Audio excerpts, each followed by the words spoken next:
คุณเหมือนไหวปันบทตั้งแต่อุโบสถเก่าวัดเหมือนไหว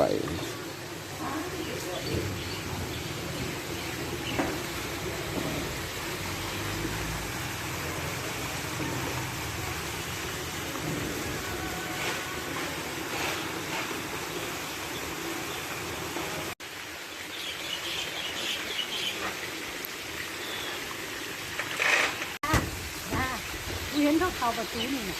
ทำไมกูเห็นเขาประตูนี่นะเขาพากันเขาประตูนี่กูเห็นเขาประตูนี่ปันเหมือนไหววัดเหมือนไหว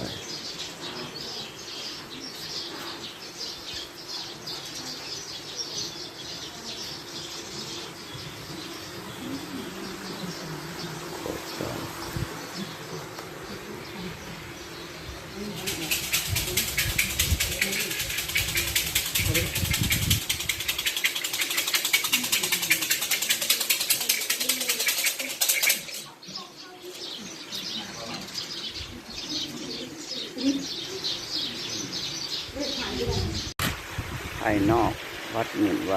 โบสถ์เก่า300 ปี